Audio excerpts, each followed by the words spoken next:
डर सबको लगता है, किसी को हारने का, तो किसी को फेल होने का, किसी को मौत का, तो किसी को भूतों से। ऐसा ही एक एक्सपीरियंस मैं आपके साथ शेयर करना चाहता हूँ। अपनी लाइफ का पहला एक्सपीरियंस। बात उस समय की है जब मैं काफ़ी छोटा था, तकरीबन 10-11 साल का था। मैं अक्सर अपने नाना नानी के घर जाता था। घर में मेरी मौसी होती थी और नाना नानी। मुझे वहाँ जाना बहुत पसंद था। ये बात दिल्ली में नंदनगरी की बात है। मैं और मेरी मौसी, हमारी एक दूसरे से बहुत बनती थी। मैं उनके साथ खेलता था। नाना से तो मैं बहुत डरता था, मगर मेरी नानी बहुत अच्छी थी। वह हमेशा मुझे नए नए पकवान बना के खिलाती थी। मेरा सबसे फेवरेट बादाम का हलवा, जो मुझे बहुत पसंद था। और मौसी भी मेरे लिए नए नए खिलौने लाती थी। शाम होते ही हमें जुगनू पकड़ने का बहुत शौक था। वह अंधेरे में टिमटिमाते थे। मुझे बहुत अच्छे लगते थे वो। मैंने मौसी को बोला तो वह मेरे साथ जुगनू पकड़ने चली जाती थी। मैं अक्सर छुट्टी में वहाँ जाना पसंद करता था। हम जुगनू को पकड़कर नए नए एक्सपेरिमेंट करते थे। कभी किसी चीज़ में डालते, तो कभी किसी चीज़ में। वे छोटी छोटी लाइट्स का जलना बहुत भाता था मुझे। उस दिन बारिश काफ़ी हुई थी। बारिश के बाद जुगनू बहुत देखने को मिलते थे। बारिश की बूंदें मुझे बहुत अच्छी लगती थीं। उस दिन बारिश की वजह से सब कुछ गीला गीला हो गया था, और इसी वजह से हमें थोड़ा ज़्यादा टाइम हो गया और अंधेरा भी काफ़ी हो गया था। उस समय वहाँ बहुत ही कम मकान होते थे। मैं और मेरी मौसी अंधेरा होने की वजह से और कुछ बारिश फिर से शुरू हो गई थी, जिसकी वजह से हमें जुगनू तो नहीं मिले, लेकिन बरसात के कारण एक घर के आगे हमें खटिया पर बैठ गए और बातें करने लगे। हम दोनों अपने पैर एक तरफ करके बैठे हुए थे। बारिश भी बहुत तेज़ हो गई थी। हमने सोचा कि जब तक बारिश थोड़ी कम नहीं होती तब तक यहीं बैठकर बातें करेंगे। हम बातें कर ही रहे थे कि अचानक खटिया एक साइड से उठ गई। हमने सोचा कि शायद एक तरफ वजन होने के कारण ऐसा हुआ होगा। फिर हम दोबारा बैठे बैठे बातें करते रहे। लेकिन मैंने एक बात नोटिस करी। वह खटिया जिस मकान के आगे थी, वहाँ काफ़ी टाइम से कोई नहीं रहता था। मौसी ने ये बताया था कि वह खाट भी किसी पड़ोसी की थी, जो अभी तक वहीं पड़ी थी। हम बात करते रहे। अचानक खटिया फिर उठी। अब मुझे थोड़ा डर लग रहा था। मैंने खाट के नीचे देखा तो वहाँ पर कुछ भी नहीं था, और आसपास कोई आदमी भी दिखाई नहीं दे रहा था। इस बार खटिया फिर से उठी। हम दोनों खाट से उठकर जैसे ही खड़े हुए, हमें अंधेरे में दो आंखें दिखाई दी, जैसे वह हमें घूर रही हों। वह आंखें कोई बिल्ली या कुत्ते की नहीं थी। वह आंखें किसी इंसान जैसी थीं, लेकिन बाकी का चेहरा हमें नजर नहीं आ रहा था। आंखें भी बहुत डरावनी नजर आ रही थी, जैसे कोई हमें मार ही डालेगा। जब मौसी ने भी वहां देखा तो हम दोनों बहुत डर गए। और ज़्यादा डर हमें इस बात का लग रहा था कि हमारे चारों तरफ कोई भी इंसान मौजूद नहीं था। सबके सब बारिश की वजह से अपने अपने घरों में घुसे हुए थे। हम दोनों वहां से इतनी तेज भागे कि सीधा घर जाकर ही सांस ली और नानी को सारी बात बताई। तब उन्होंने बताया कि वहां पर कोई साया है जो किसी को वहां टिकने नहीं देता। शायद बातों से कभी यकीन नहीं होता, लेकिन ये सब देखने के बाद हम दोबारा उस घर की तरफ कभी नहीं गए। ये मेरी लाइफ का पहला एक्सपीरियंस रहा था, जिसे मैंने पहली बार देखा था। ये बातें मैं इसलिए आप सबसे शेयर कर रहा हूँ, क्योंकि जो भाई ये समझते हैं कि ये चीज़ें नहीं होती, ये उनकी सबसे बड़ी भूल है। मेरे साथ बहुत से हादसे हुए हैं जो शायद आपको यकीन ना हो। अब अगली कहानी। हेलो दोस्तों, मेरा नाम शालिनी वर्मा है। अक्सर आपने हॉरर स्टोरियाँ सुनी होंगी, पढ़ी होंगी, लेकिन सुनना और रियल में उस चीज़ को महसूस कर पाना और देखना, ये अलग बात है। ये घटना तकरीबन आज से 10 साल पहले की है, जब हम दिल्ली के एक पोश इलाके में रहते थे। हमारे सास और ससुर हमारे साथ नहीं रहते थे, वो हमारे गांव में रहते थे। हमने एक नया मकान किराए पर लिया था।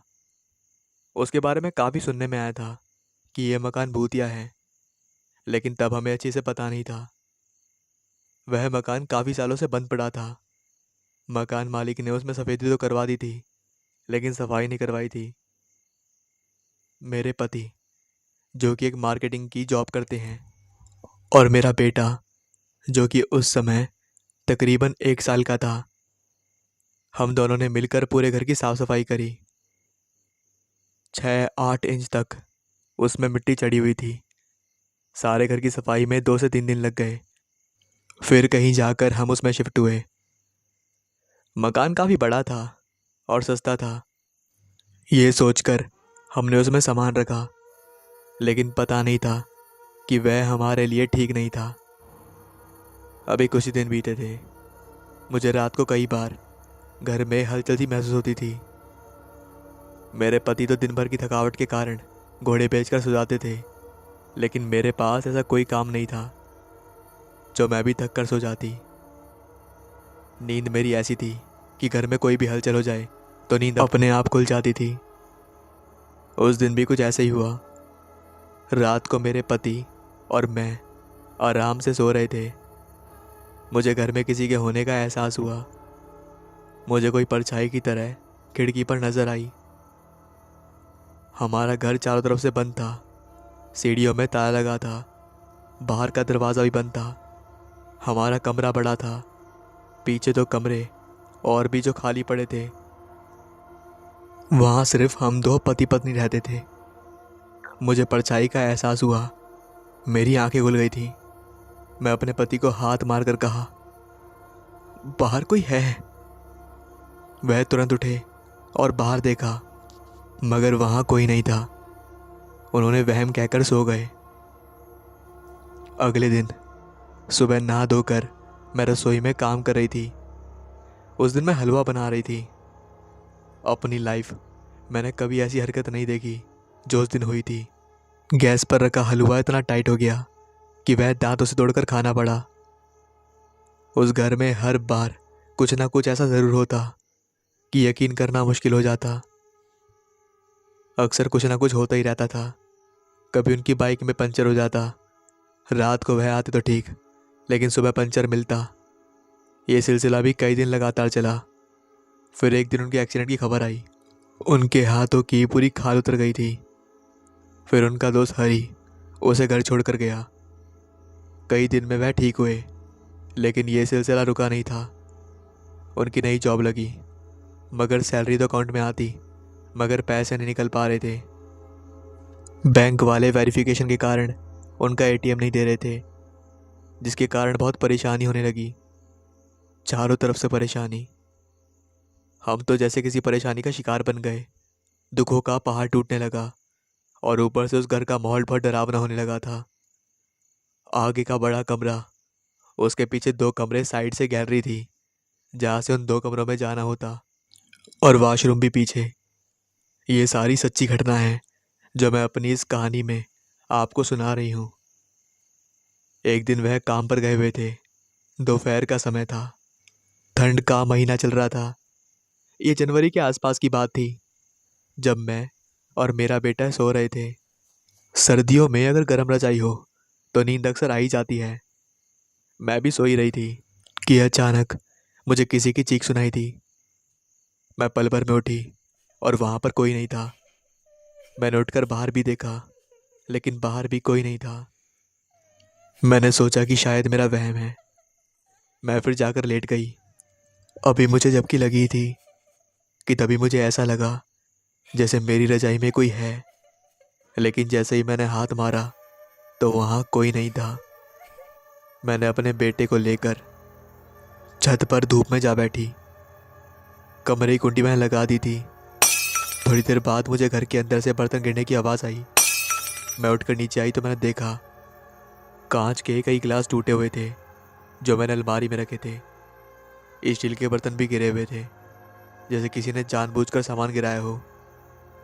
मुझे वह घर बड़ा अजीब लगने लगा था, और अकेले में थोड़ा डर भी।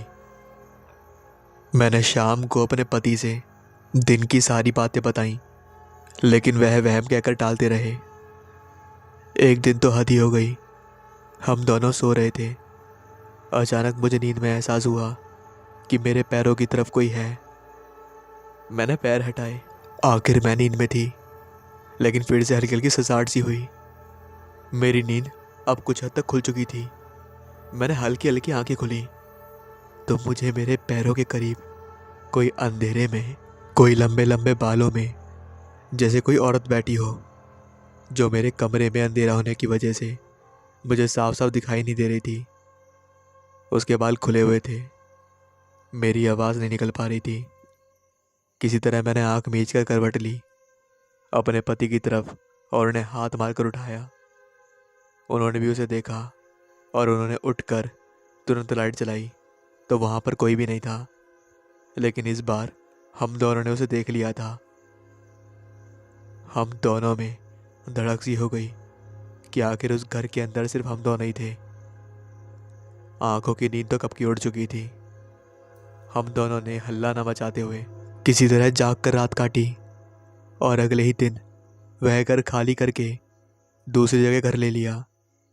लेकिन उसके बाद मुझे कभी भी इन चीज़ों का एहसास नहीं हुआ।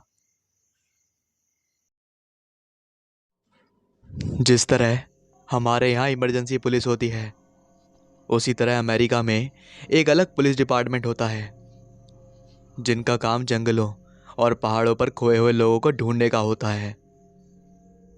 आज की कहानियाँ बहुत मज़ेदार होने वाली हैं और मेरा वादा है, अगर आप इस कहानी को अंत तक सुनेंगे तो आपको बहुत मज़ा आएगा। तो शुरू करते हैं। अपनी 40 साल की नौकरी में खोए हुए लोगों को ढूंढने का मेरा बहुत अच्छा रिकॉर्ड रहा है। ज़्यादातर लोग या तो अपने रास्ते भटक जाते हैं या फिर किसी पहाड़ी से फिसलकर रास्ता भूल जाते हैं और वापस नहीं आ पाते। जैसा कि पुरानी कहावत है, अगर खो जाओ तो जहाँ हो वहीं रहो। इसलिए ज़्यादातर लोग जो जंगलों और पहाड़ों पर खो जाते हैं वो वहीं आसपास ही मिल जाते हैं और कहीं दूर नहीं जाते। लेकिन 2 बार मेरे पास ऐसे केस आए हैं जहाँ ऐसा नहीं हुआ। इन दोनों ही केसेस ने मुझे अंदर तक हिला के रख दिया था और इन्हीं केसेस ने मुझे आगे मोटिवेशन दी कि मैं पूरी शिद्दत के साथ खोए हुए लोगों को ढूंढने का काम संभालूं। पहला केस था एक छोटे से लड़के का जो अपने माँ बाप के साथ जंगल में पिकनिक मनाने गया था। वो बच्चा और उसकी छोटी बहन दोनों एक ही साथ खोए थे। दोनों बच्चे माँ बाप के साथ ही खेल रहे थे कि माँ बाप की नज़र सिर्फ कुछ सेकंड्स के लिए इधर उधर हुई और दोनों बच्चे अचानक से गायब हो गए। माँ बाप के काफ़ी ढूंढने के बाद भी जब बच्चे नहीं मिले तब उन्होंने हमें फ़ोन किया। मैं अपनी टीम के साथ उस जगह पहुंचा जहां से बच्चे गायब हुए थे। थोड़ा सा ढूंढने पर बच्ची तो बहुत जल्दी मिल गई, पर वो छोटा लड़का नहीं मिला। जब बच्ची से हमने उसके भाई के बारे में पूछा तो उसने बताया कि भैया को भालू अंकल लेकर गए हैं। उसने बताया कि भालू अंकल ने उसको खाने के लिए बेर दिए और उसको किसी को कुछ ना बताने के लिए बोला। वो बस भैया के साथ थोड़ी देर खेलना चाहता था, बच्ची ने बताया। आखिरी बार बच्ची ने अपने भाई को देखा था तब वो भालू अंकल के कंधों पर बैठा हुआ था और काफ़ी ज़्यादा खुश था। जाहिर था कि हमारा सबसे पहला शक गया कि शायद ये किडनैपिंग का केस है और बच्चे को किसी ने बेला फुसलाकर किडनैप कर लिया है। लेकिन उस एरिया को अच्छे से छानने के बाद भी हमें किसी दूसरे आदमी के वहाँ होने का सुराग नहीं मिला। लड़की बार बार यही बात कह रही थी कि वो भालू अंकल दिखने में बिल्कुल अलग थे। उनका कद बहुत लंबा था और उनके शरीर पर बहुत सारे बाल थे जैसे कि भालू के होते हैं, और उनका चेहरा काफ़ी ज़्यादा अजीब सा था। अजीब सा, बच्ची ने यही बताया था। हमने उस इलाके को कई हफ्तों तक छाना लेकिन बच्चे का कोई सुराग नहीं मिला।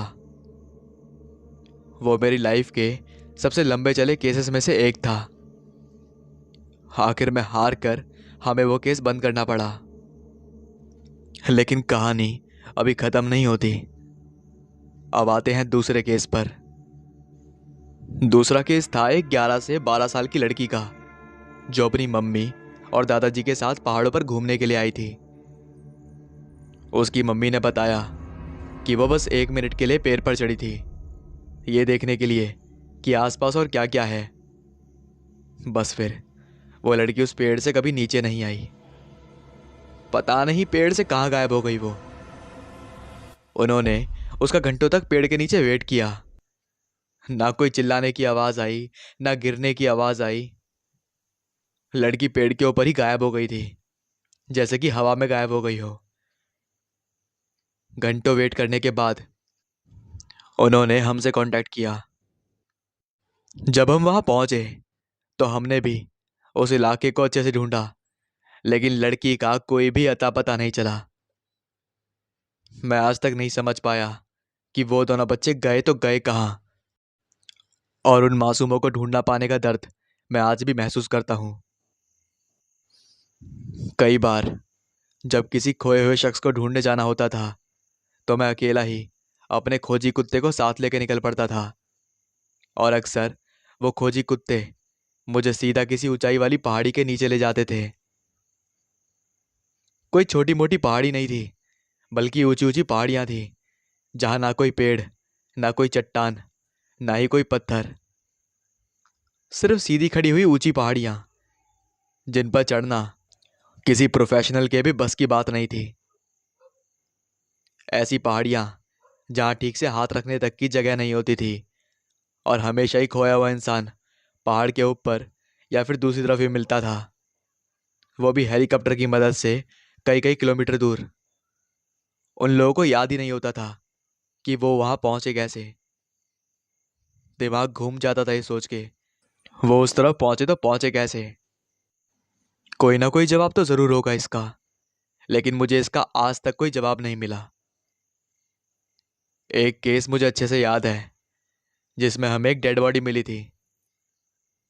एक 11 साल की लड़की एक नदी पार कर रही थी। उस पे बने एक छोटे से पुल से अचानक उसका पैर फिसला और वो नीचे एक पत्थर पर जा गिरी। लड़की सर के बल गिरी थी और गिरते ही उसकी मौत हो गई थी। ऐसा नहीं था कि मैंने पहली बार कोई डेड बॉडी देखी हो, लेकिन उस लड़की की माँ को जब उसकी मौत की खबर मिली तो उसकी माँ की वो दिल दहला देने वाली चीखें मैं कभी भूल नहीं सकता। लड़की की डेड बॉडी को जब हम एम्बुलेंस में डाल रहे थे, तब उसकी लाश को देख के उसकी माँ की वो दिमाग को फाड़ कर रख देने वाली चीखें मुझे आज भी डराती हैं। ऐसा लगा मानो उसकी बेटी के साथ ही उसका सब कुछ खत्म हो गया हो। उसकी चीख में जो दर्द था, ऐसा लगा मानो उसकी बेटी के साथ उसकी भी मौत हो गई हो। कुछ दिनों बाद मेरे ही एक साथी ने बताया कि उस माँ ने खुदकुशी कर ली है। वो अपनी बेटी के बिना नहीं रह सकती थी। काश मैं उसके लिए कुछ कर पाता।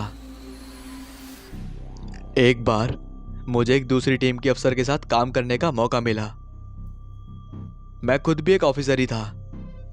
हुआ यूं था कि हमें एक इलाके में कुछ भालुओं के होने की रिपोर्ट मिली थी। उसी रिपोर्ट के सिलसिले में हम वहां जांच करने गए थे। दरअसल उसी दौरान उस इलाके में एक आदमी को खो जाने की रिपोर्ट मिली थी।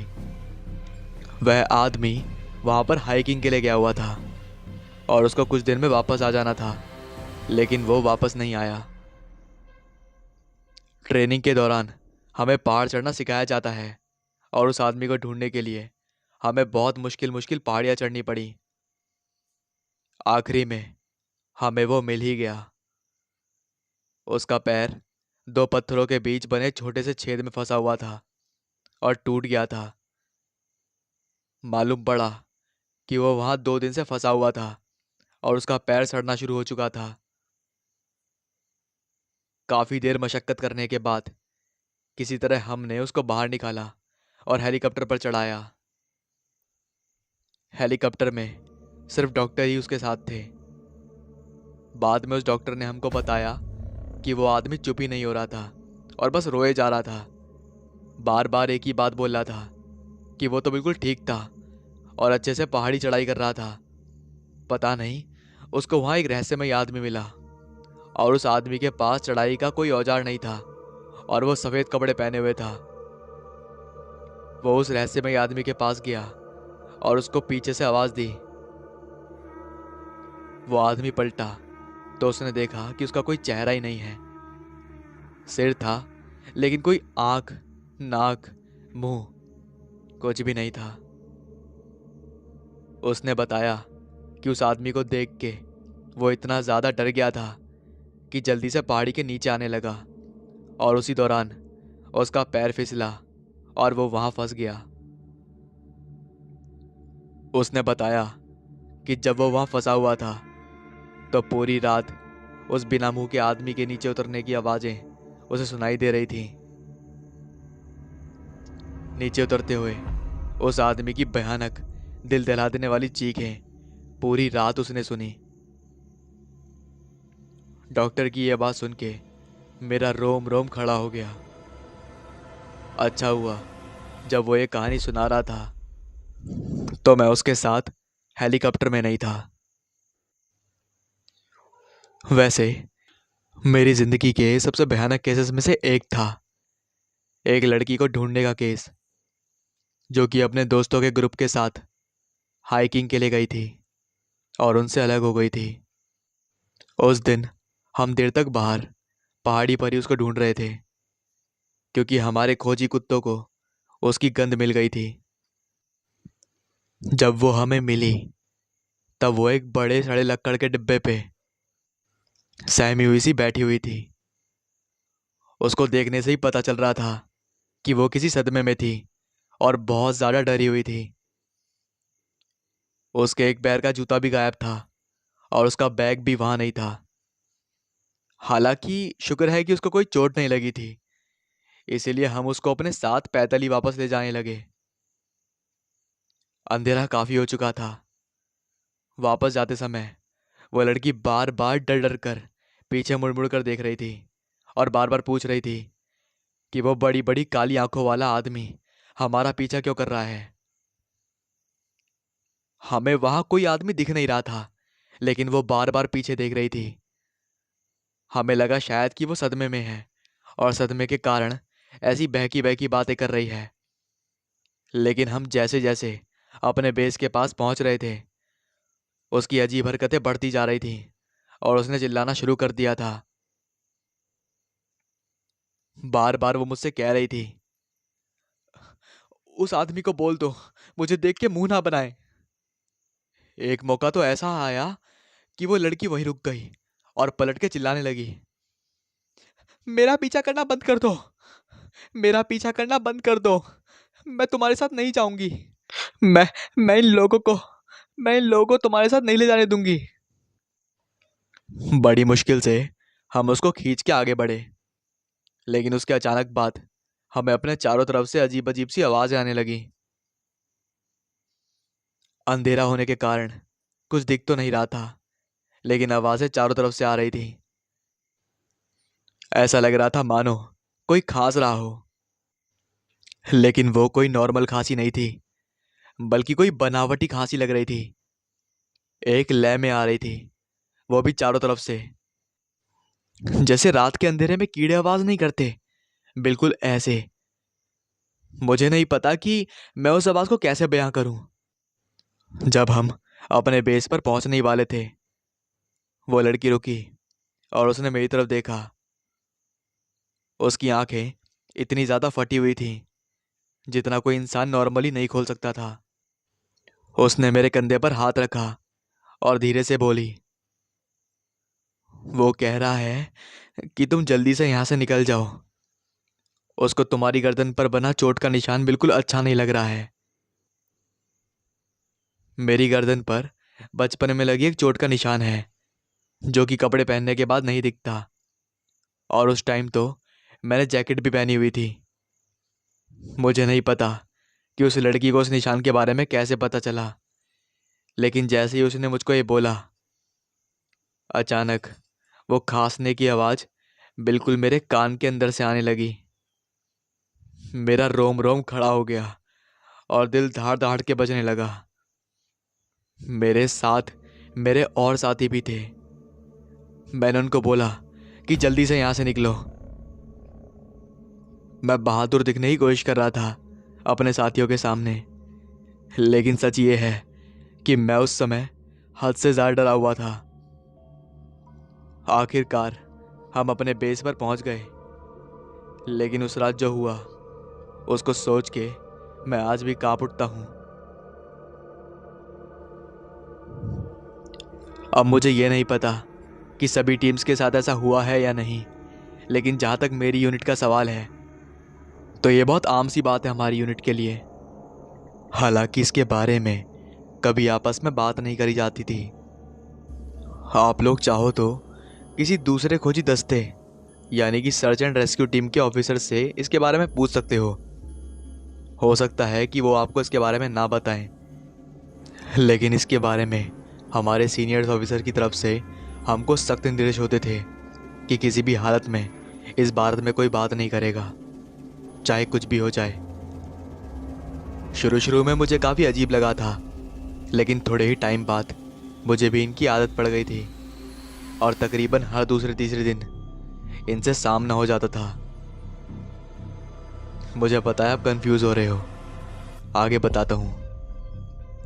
दरअसल होता यूं था कि तकरीबन हर एक केस में ही जब हमें किसी को ढूंढने के लिए जंगल में कई किलोमीटर अंदर तक जाना पड़ता था, कई किलोमीटर मतलब 5 से 7 किलोमीटर तक दूर जंगल के अंदर जाना पड़ता था, हमें हमेशा ही घने पेड़ों के बीच में लकड़ी की बनी सीढ़ियाँ मिलती। हर बार अलग अलग सीढ़ियाँ, ऐसी सीढ़ियाँ मानो कि जैसे आपके घर में बनी होती हैं ऊपर जाने के लिए, बिल्कुल ऐसी। लेकिन सिर्फ सीढ़ियाँ, ना कोई घर, ना कोई कमरा और ना कुछ और, बस घना जंगल और बीच में रखी सीढ़ियाँ। ऐसी ऐसी जगहों पर हमें सीढ़ियाँ मिली जहाँ कोई आम आदमी पहुँच तक नहीं सकता था। सीढ़ियाँ रखना तो दूर की बात, पहली बार जब मैंने उन सीढ़ियों को देखा तो मैं हैरान रह गया। मैंने अपने ऑफिसर से पूछा तो उन्होंने शांत रहने को बोला। बोला कि ये नॉर्मल है और घबराने की ज़रूरत नहीं है। जितने भी लोगों से मैंने पूछना चाहा, सब ने एक ही बात कही। मैं उन सीढ़ियों के ऊपर जाना चाहता था, उनको अच्छे से चेक करने के लिए कि वो कहाँ से आई हैं, लेकिन मेरी यूनिट के लोगों ने और ऑफिसर्स ने मुझे बहुत अच्छे से समझा दिया था, कभी भूल के भी उनके पास नहीं जाना है।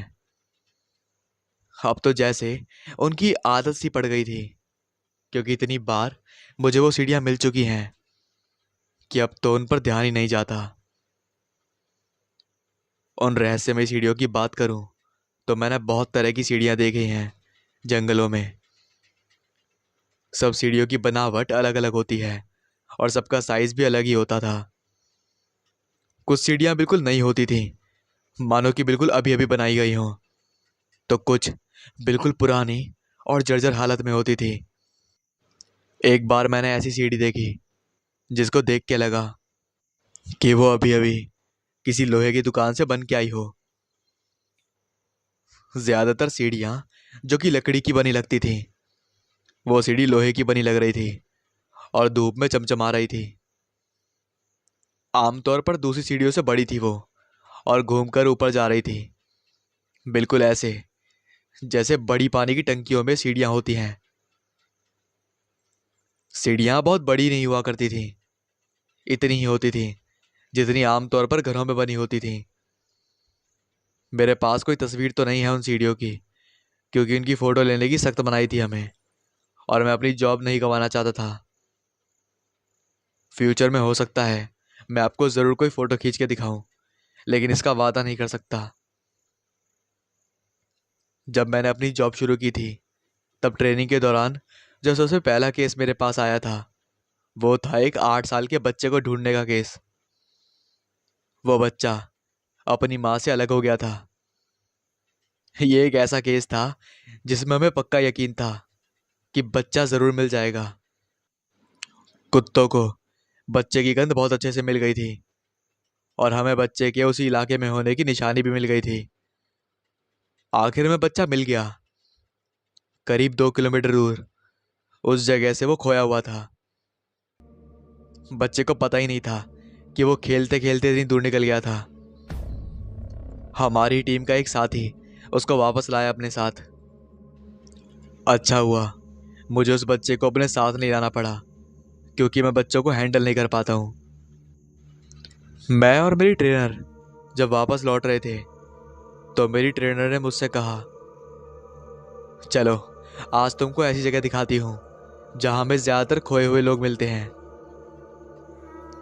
वो रास्ता आम रास्ते से बिल्कुल अलग था और करीब 2 किलोमीटर पैदल चलने के बाद हम 1 घंटे में उस जगह पहुंच गए।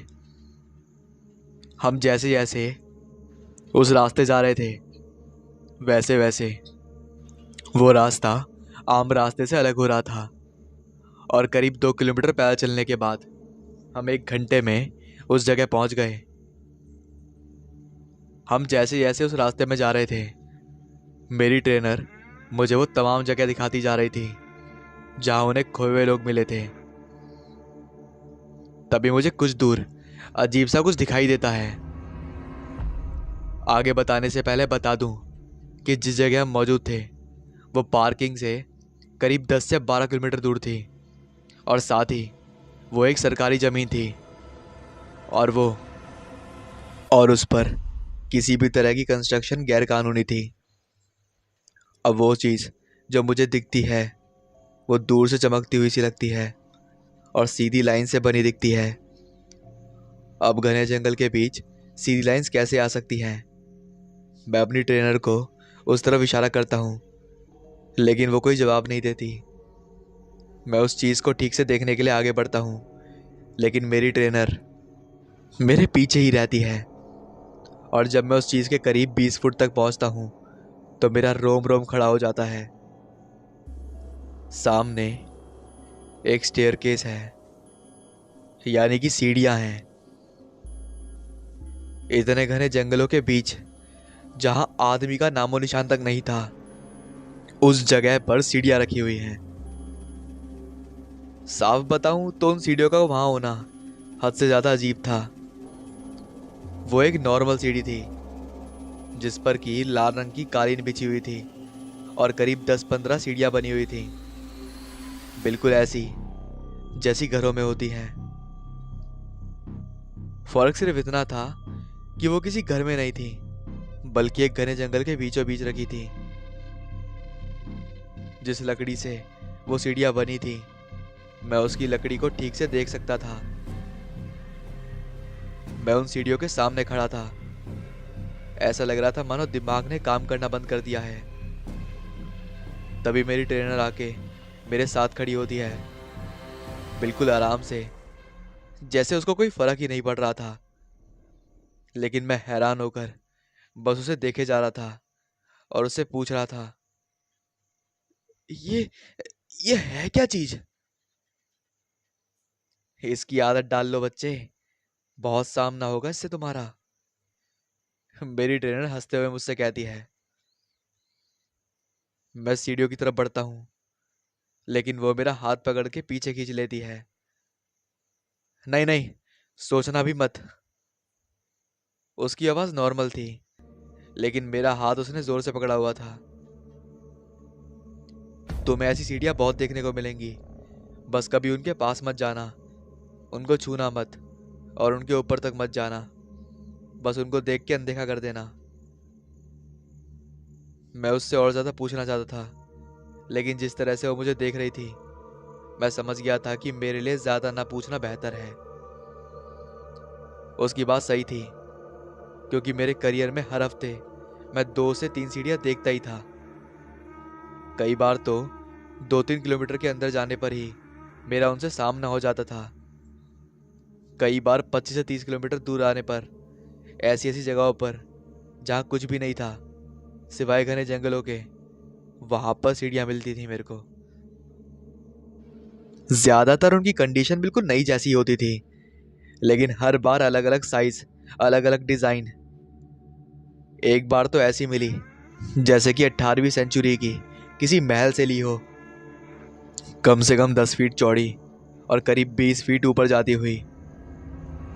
मैंने कई बार कई लोगों से इसके बारे में बात करने की कोशिश करी है, लेकिन हर बार वही जवाब जो मेरी ट्रेनर ने मुझे दिया था, अरे डरो मत, ये बिल्कुल नॉर्मल है, बहुत मिलेंगी ऐसी, बस उनके पास मत जाना कभी। बाद में जब मेरी ट्रेनीज मुझसे यही सवाल करते थे तो मेरा भी यही जवाब होता था। मुझे पता ही नहीं था कि उनको और क्या बताऊं। उम्मीद है किसी दिन मुझे और जानने को मिलेगी उन सीढ़ियों के बारे में। जहां तक कि खोए हुए लोगों का सवाल है, तो आप मान सकते हैं कि मेरे पास आने वाले लगभग आधे केसेस खोए हुए लोगों के ही होते हैं। बाकी आधे केसेस फंसे हुए लोगों को निकालने के होते थे। जैसे कि कोई पहाड़ी चढ़ते हुए गिर गया हो और उसे चोट लग गई हो, या फिर किसी जंगली जानवर ने काट लिया हो, या फिर सांप या मधुमक्खी ने डंक मार दिया हो, या फिर किसी ने अपने आप को जला लिया हो। आप यकीन नहीं मानेंगे, ऐसा कितनी बार होता था कि कोई अपने आप को ही जला लेता था, वो भी गलती से। ऐसा करने वाले ज्यादातर जवान लड़के ही हुआ करते थे जो शराब के नशे में ऐसा कर बैठते थे। हमारी छोटी सी टीम हुआ करती थी, लगभग 7-8 लोगों की, और हमारी टीम में ज्यादातर लोग बहुत पुराने और एक्सपीरियंस थे जो अपने काम को बखूबी समझते थे और करते भी थे। ज्यादातर केसेस में हमें खोए हुए शख्स को कई सुराग मिलाकर ढूंढना पड़ता था, लेकिन कुछ केस ऐसे भी होते थे जहां हमें कोई सुराग ही नहीं मिल पाता था कि खोया हुआ शख्स आखिर कहाँ गायब हुआ है। ऐसे केसेस मुझे ज्यादा पेचीदा लगते थे क्योंकि कोई सुराग ही नहीं मिलता था।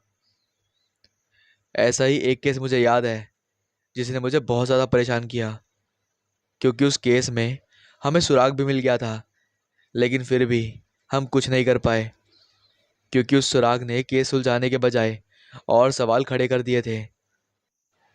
हुआ यूं कि एक आदमी जिसकी उम्र करीब 70 साल की होगी, वो पहाड़ पर चढ़ने के लिए गया था। उसकी वाइफ ने हमको कॉल किया था क्योंकि उसे उसकी बहुत चिंता हो रही थी। दरअसल वो बुजुर्ग काफ़ी दिनों से वापस नहीं आए थे, इसलिए उसकी वाइफ हमारे यहाँ रिपोर्ट लिखवाना चाहती थी। दरअसल उस आदमी को दौरे आने की बीमारी थी और वो बिना छड़ी के चल भी नहीं पाता था। उसकी वाइफ को लगा कि शायद वो अपनी दवाई लेना भूल गया है और बीच में उसको कहीं दौरा पड़ गया है।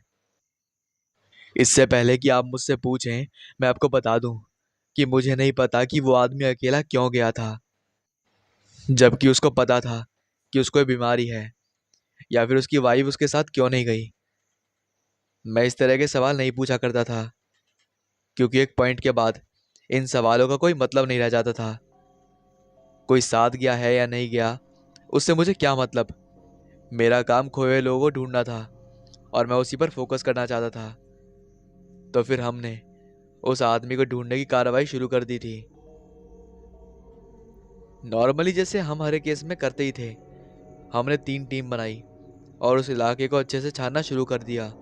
और थोड़ी देर बाद हमारे एक साथी को रास्ता मिल गया जिस पर वो आदमी गया था।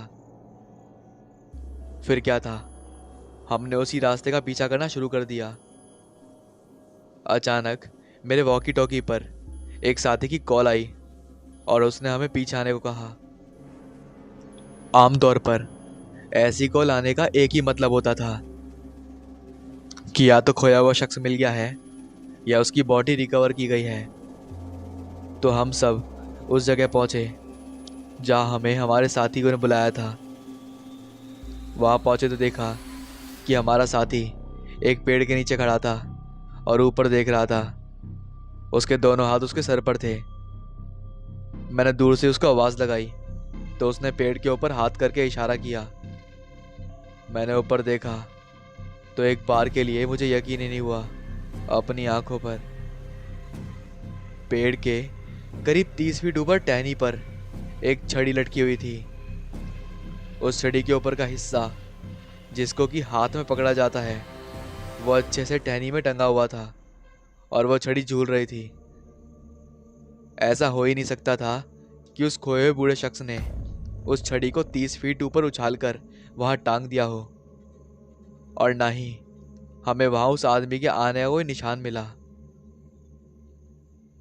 हम काफी देर वहीं खड़े रहे और उस झूलती हुई लड़ी को देखते रहे। हमने बहुत देर तक उस इलाके को छाना, लेकिन उसका कोई सुराग नहीं मिला। यहाँ तक कि डॉग स्क्वाड को भी काम पर लगाया गया था, लेकिन वो कुत्ते भी उस पेड़ के नीचे पहुंचते ही उनकी गंध को खो देते थे।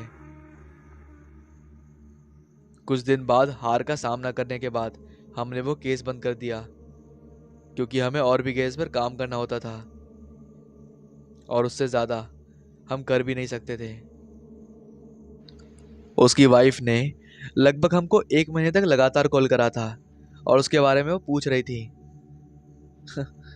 लेकिन सच्चाई ने उसका दिल तोड़ दिया, और शायद मेरा भी।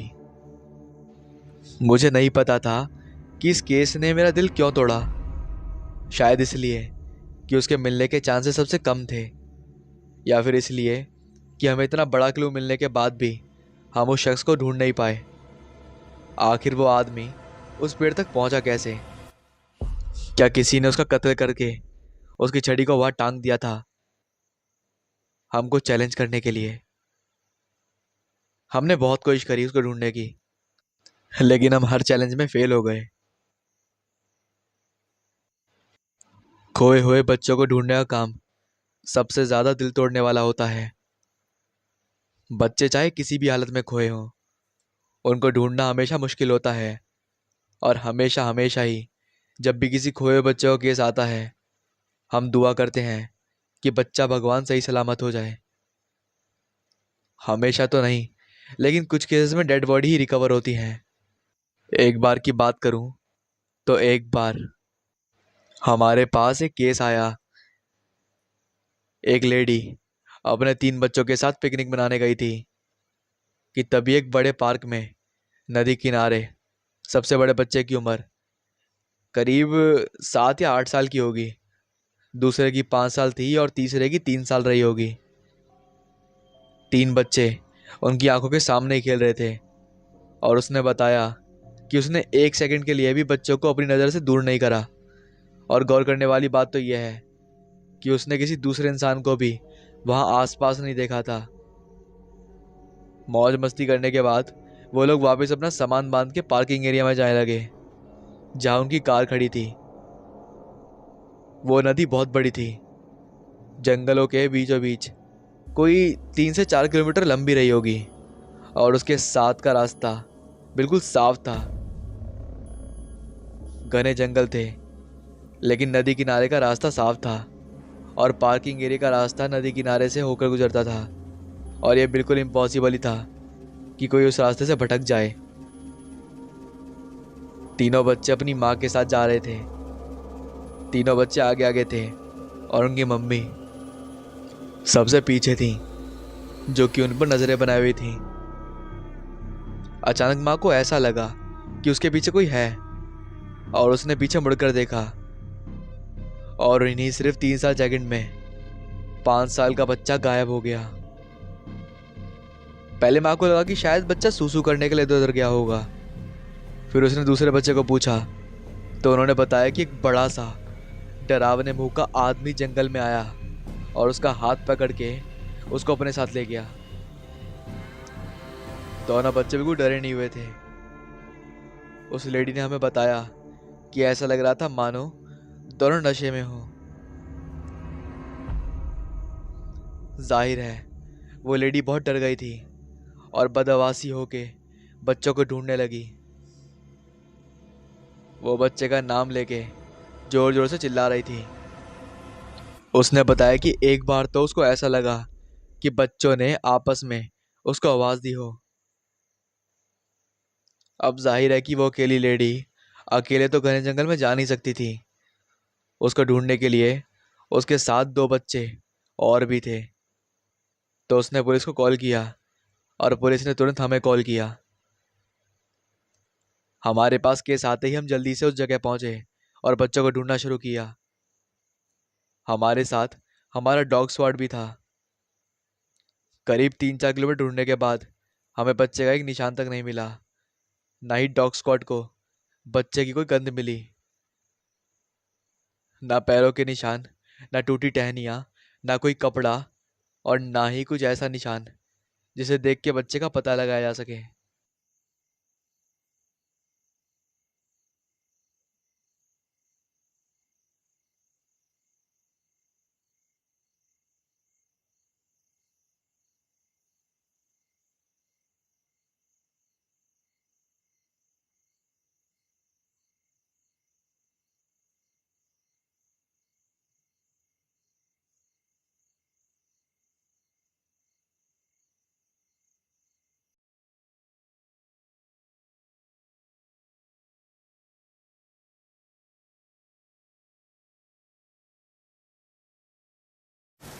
ये जो बात मैं आपको बताने जा रहा हूँ, ये 1970 से 1971 की है, जब मेरे पिताजी लगभग 16 से 17 साल के रहे होंगे। मेरे पिताजी के परिवार में मेरे पिताजी थे, दादा थे, दादी थी, 3 बुआ थे और 3 चाचा थे, जिनके साथ वो कानपुर में रहते थे। मेरी सबसे बड़ी बुआ की शादी झांसी में हुई थी। मेरे फूफा जी का टायर बनाने का कारोबार था। अब यहाँ मेरे पिताजी का मन पढ़ाई में नहीं लगता था, तो उन्होंने फूफा जी के पास जाकर टायर का काम सीखने का मन बनाया। इसी उद्देश्य से वो झांसी चले गए। फूफा जी की शहर के बाहर बहुत ही बड़ी फैक्ट्री थी, जिसमें बड़े पैमाने पर टायर का काम होता था। शहर में उनकी दुकान थी, जहां से फूफा जी कारोबार संभालते थे। पिताजी कभी दिन में दुकान में बैठते थे और कभी फैक्ट्री जाके काम सीखते थे। मेरी बुआ के 2 घर शहर के सिविल लाइंस में मुख्य डाकघर से लगे एक कंपाउंड में थे। एक घर में बुआ, फूफा और पिताजी साथ रहते थे, और दूसरे घर में टायर बनाने का काम होता था। डाकघर और कंपाउंड के बीच एक दीवार थी, जो दोनों जगह को अलग करती थी। डाकघर में कुआं था, जो दीवार से 4-5 कदम की दूरी पर था, और उसी से लगा हुआ था एक पेड़, जिसकी वजह से उतने हिस्से की दीवार टूटी हुई थी। कंपाउंड के कुछ लोग उसी कुएं से पानी भरते थे। पिताजी जब भी दोपहर को खाना खाने घर आते थे, तो अक्सर एक औरत को वो कुएं पर कपड़े धोते हुए देखते थे। वो औरत भी पिताजी को देखती थी। इसी तरह काम सीखते सीखते मुझे काफ़ी समय बीत गया, क्योंकि पिताजी बहुत मेहनती थे और काम सीखने की उनमें बहुत लगन थी। और शायद इसी वजह से 2-3 साल में ही वो अपने काम में पारंगत हो गए थे।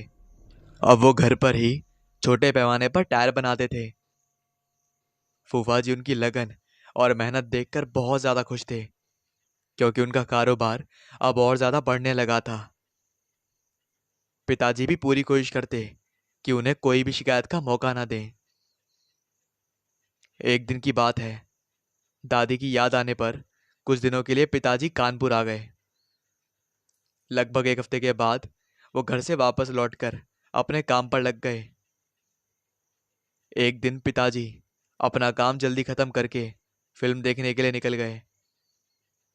रात के आखिरी शो की टिकट लेकर उन्होंने फिल्म देखी। घर लौटते लौटते काफी रात होने की वजह से उन्होंने टायर बनाने वाले घर पर ही सोने का मन बनाया। पिताजी अभी लेटे ही थे कि अचानक से दीवार में बनी खिड़की के बाहर उन्होंने एक सफेद रंग की गाय को खड़ा देखा। उन्होंने उसे अंदर से ही आवाज देकर भगा दिया और वापस लेट गए। लेकिन उनके मन में ये बात उठने लगी कि कंपाउंड के अंदर आज दिन तक तो कभी कोई जानवर आया नहीं, तो कैसे आज अचानक ये गाय आ गई। कंपाउंड के अंदर जाने का रास्ता सिर्फ एक ही है, जिससे इतनी बड़ी और हट्टी कट्टी गाय अंदर बिल्कुल भी नहीं आ सकती। अभी पिताजी इस बात पर सोच ही रहे थे कि खिड़की के बाहर उसी जगह पर उन्होंने सफेद साड़ी में एक औरत को खड़े देखा। पिताजी अचानक से उस औरत को देखकर घबरा गए। उन्हें समझ में नहीं आ रहा था कि औरत है कौन और रात को ऐसे कैसे खड़ी है। पिताजी अभी ये सोच ही रहे थे कि उस औरत ने पिताजी को बाहर आने का इशारा किया। अब तो पिताजी का डर और ज्यादा बढ़ गया था। उन्हें समझ ही नहीं आ रहा था कि औरत कौन है। उन्हें लग रहा था कि ये औरत कोई चोर है या फिर चार गैंग की कोई सदस्य है, क्योंकि पिताजी भूत प्रेत को नहीं मानते थे। तो इस प्रकार का कोई विचार उनके मन में आया भी नहीं। बस चोरी का डर उनके मन में आ रहा था। वह औरत पिताजी को बाहर आने का इशारा कर रही थी, लेकिन पिताजी अपनी जगह पर लेटे हुए थे। फिर अचानक वो औरत वहां से चली गई तो पिताजी थोड़े चौकन्ने हो गए और उन्होंने एक सरिया अपने सिराने रख लिया। तभी फिर उन्होंने देखा कि वह औरत दरवाजे के पास खड़ी हुई है। पिताजी ने सरिया हाथ में उठा लिया था। उन्हें डर डर था कि कहीं वो औरत हाथ डाल के दरवाजे की कुंडी ना खोल ले, क्योंकि लकड़ी के दरवाजे में काफी जगह थी जिसमें से कोई भी आसानी से अंदर से बंद दरवाजे को खोल सकता था। पिताजी ने बाहर जाना ही बेहतर समझा, क्योंकि उन्हें लगा कि अगर वो नहीं गए तो औरत अंदर आ जाएगी और पीछे से उसके साथी भी अंदर आ जाएंगे और चोरी करने के लिए उन्हें मार भी सकते हैं। उनका विचार था कि बाहर निकलकर वो शोर मचा के सबको जगा देंगे। ये सोचकर उन्होंने सरिया हाथ में लेकर दरवाजा खोला और देखा वो औरत खड़ी थी। उसने पिताजी को साथ चलने का इशारा किया और आगे बढ़ गई। पिताजी उसके पीछे सरिया लेकर चल दिए। पिताजी समझ नहीं पा रहे थे कि ये औरत कौन है और रात को क्यों और कहां उनको लेकर जा रही है। पिताजी उससे बात कर रहे थे, लेकिन वो बिना कुछ बोले बस चले जा रही थी। पिताजी को बहुत ज्यादा आश्चर्य हो रहा था कि वो उनकी किसी भी बात का जवाब क्यों नहीं दे रही है। जब वो लोग कुएं की टूटी दीवार के पास पहुंचे तब वह औरत कुएं की तरफ मुड़ी और देखते ही देखते कुआं फाद कर दूसरी तरफ बड़ी मुंडीर पर बैठ गई। जी समझ नहीं पा रहे थे कि ये औरत कौन है और रात को क्यों और कहां उनको लेकर जा रही है। पिताजी उससे बात कर रहे थे, लेकिन वो बिना कुछ बोले बस चुपचाप चली जा रही थी। पिताजी को बहुत ज्यादा हैरानी हो रही थी कि वो उनकी किसी भी बात का जवाब क्यों नहीं दे रही है। जब वो लोग कुएं की टूटी दीवार के पास पहुंचे तब वह औरत कुएं की तरफ मुड़ी और देखते ही देखते कुआं फांद कर उसकी दूसरी तरफ मुंडीर पर खड़ी हो गई। अब तो पिताजी के हैरानी का ठिकाना ना रहा। उन्हें समझ नहीं आ रहा था कि कोई औरत इतना बड़ा कुआं कैसे फांद सकती है, वो भी साड़ी पहनकर। अब तो पिताजी को बहुत ज्यादा डर लगने लगा था, क्योंकि वो समझ चुके थे कि ये कोई जीवित औरत नहीं बल्कि कोई आत्मा है। लेकिन उन्होंने अपने डर को अपने ऊपर हावी नहीं होने दिया। वो औरत लगातार पिताजी को कुआं फांदने का इशारा कर रही थी। पिताजी ने अपने बचाव का उपाय निकालते हुए कहा, तुम चलो, मैं डाकघर के गेट से आता हूं अंदर। अगर मेरे जीजा जी ने देखा कि मैं किसी औरत के साथ रात में हूं तो वो मुझे घर से निकाल देंगे, इसलिए मैं घूम के मेन गेट से आता हूं। लेकिन वो तो सुन ही नहीं रही थी और बार बार कुआं फांद कर ही आने का इशारा कर रही थी। पिताजी सोच रहे थे कि अगर उन्होंने कुआं फांदने की कोशिश करी तो वह फांद नहीं पाएंगे और कुएं में गिर जाएंगे।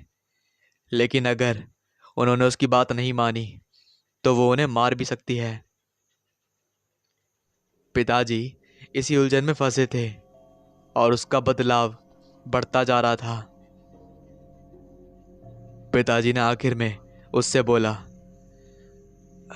चलो चलो थोड़ा साइड तो हो जाओ ताकि मैं फांद सकूं। चलो थोड़ा साइड तो हो जाओ ताकि मैं फांद सकूं। वो थोड़ा साइड हुई और पेड़ की आड़ से पिताजी को दिखाई नहीं दे रही थी।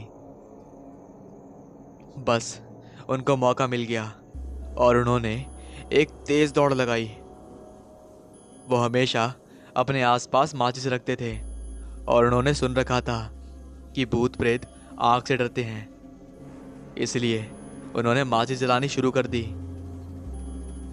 बिना मुड़े वो बस बेतहाशा भागे जा रहे थे और बुआ के घर पहुंचकर उन्होंने जोर जोर से दरवाजा खटखटाना चालू करा। जैसे ही फूफा जी ने दरवाजा खोला, वो भाग के अंदर अपने पलंग पर लेट गए। बुआ फूफा ने पूछा, क्या हुआ? तो बस उन्होंने इतना ही बोला कि आगे वाले घर का दरवाजा खुला है, बंद कर दीजिए जाकर। और ये बोल के वो बेहोश हो गए। बुआ ने उन्हें छुआ तो पाया कि उन्हें बहुत तेज बुखार है। वो बुखार में तप रहे थे। लगभग 2-3 दिन बाद जब उनकी तबीयत ठीक हुई, तब उन्होंने सारी घटना को याद करने की कोशिश करी कि आखिर वो औरत थी कौन। दिमाग पर जोर दिया तो उन्हें याद आया कि वह औरत कोई और नहीं बल्कि वही कुएं पर कपड़े धोने वाली औरत थी, जो पिताजी के एक दोस्त की बहन थी और स्कूल में टीचर थी। क्योंकि वो एक विधवा थी, इसलिए अपने मायके में रहती थी। वैसे कई दिनों से उन्होंने उसको देखा नहीं था और ना ही काफी दिनों से उनकी मुलाकात अपने दोस्त से हुई थी। उन्होंने अपने दोस्त से मिलने का मन बनाया और उनके घर पहुंचे। वहां जाकर जो उन्हें पता चला, उसके बाद उन्हें कुछ समझ नहीं आ रहा था। घर लौट कर आए तो उन्होंने फूफा के मामा जी को घर पर उनका इंतजार करते पाया। मामा जी पिताजी के साथ ही काम करते थे। पिताजी ने उस रात की सारी बात उन्हें बताई। मामा जी ने उन्हें बताया कि ऐसी भूतिया घटनाएं उनके साथ भी उसी घर में हो चुकी थी। इसी वजह से उन्होंने वहां सोना छोड़ दिया था। अब तो पिताजी ने निश्चय कर लिया था कि झांसी छोड़कर वापस कानपुर लौट जाएंगे। अपना सामान पैक करते करते वो याद कर रहे थे उस बात को जो उन्हें अपने दोस्त से मिलने पर पता चल गई थी कि टीचर जी ने 15 से 16 दिन पहले आत्महत्या कर ली थी। पिताजी डर के मारे बुरी तरह से कांप रहे थे, क्योंकि जिस रात ये घटना घटी थी उस दिन टीचर जी की 13वीं थी। लोगों की कहानी सुनना आपको भी काफी पसंद है, तो चलिए ये कहानी आज की जो है वो है अनामिका की। हमारी एक सब्सक्राइबर है और काफ़ी अच्छे अच्छे कमेंट भी करती है। तो सबसे पहले तो अनामिका जी, थैंक यू सो मच ये कहानी भेजने के लिए। और अब मैं आपकी कहानी आप ही की आवाज़ में पढ़ूंगा।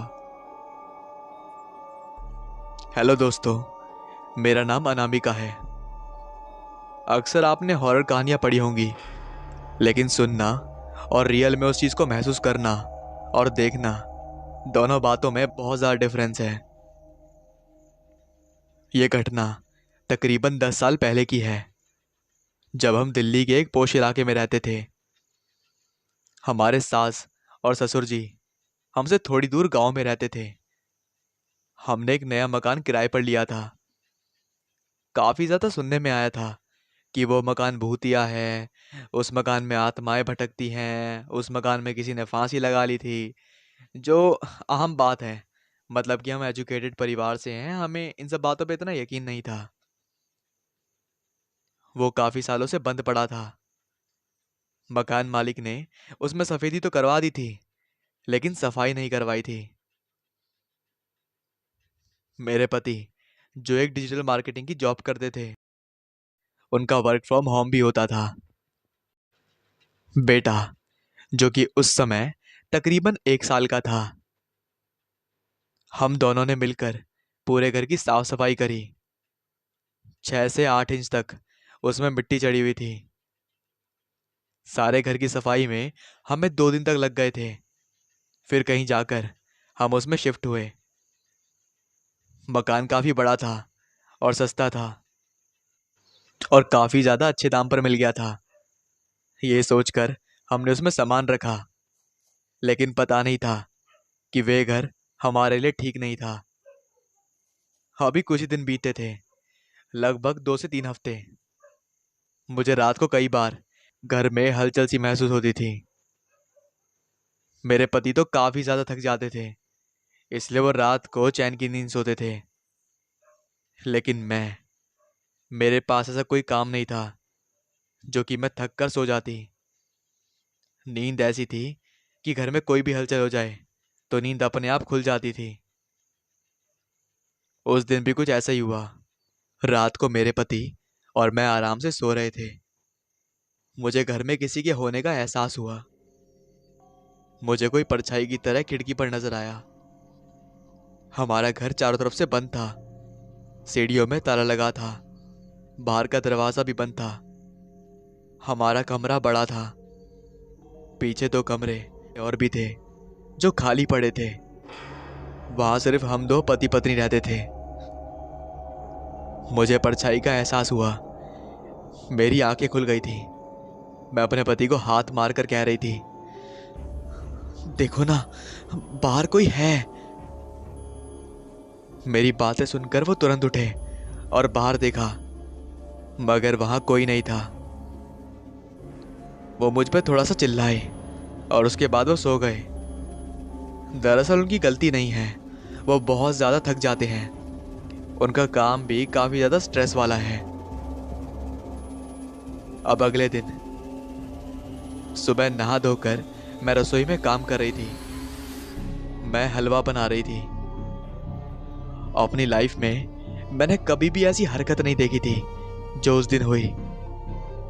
गैस पर रखा हलवा इतना टाइट हो गया कि वह दांतों से तोड़कर खाना पड़ा। उस घर में हर वक्त कोई ना कोई ऐसा जरूर होता कि यकीन करना मुश्किल होता। उस घर में कुछ ना कुछ होता रहता था। कभी उनकी बाइक में पंचर, रात को वह आती तो ठीक सुबह पंचर मिलता। ये सिलसिला भी कई दिन तक लगातार चलता रहा और हम लोग इस चीज को एक शरारत समझते थे किसी की। हमें लगता था कि कोई हमारे साथ कोई शरारत कर रहा है। फिर एक दिन उनके एक्सीडेंट की खबर आई। हाथों की पूरी खाल उतर गई थी। फिर उनका दोस्त हरी उन्हें छोड़कर गया।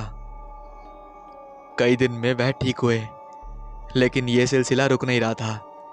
उनकी नई जॉब लगी, मगर सैलरी तो अकाउंट में आती, मगर बैंक वाले वेरिफिकेशन के कारण उनका एटीएम नहीं दे रहे थे, जिसके कारण उन्हें बहुत परेशानी होने लगी। अब मेरे ऊपर चारों तरफ से परेशानी थी। हम तो जैसे किसी परेशानी का शिकार बन गए। दुखों का पहाड़ टूटने लगा और ऊपर से उस घर का माहौल डरावना महसूस होता। आगे का बड़ा कमरा, उसके पीछे 2 कमरे, साइड से गैलरी थी जहां से उन 2 कमरों में जाना होता, और वॉशरूम भी पीछे था। ये सारी की सारी सच्ची घटना है जो मैं आपको इस कहानी में बताने की कोशिश कर रही हूं। एक दिन वो काम पर गए हुए थे। दोपहर का समय था और ठंड का महीना था। यही कोई जनवरी के आसपास की बात है, जब मैं और मेरा बेटा सो रहे थे। सर्दियों में गर्म रजाई हो तो नींद अक्सर आई जाती है। मैं भी चैन से सो रही थी कि अचानक मुझे किसी के चीखने की आवाज आई। मैं पल भर में उठी और वहां पर कोई नहीं था। मैंने उठकर बाहर भी देखा, पर वहां पर भी कोई नहीं था। मैंने सोचा कि शायद ये मेरा वहम है,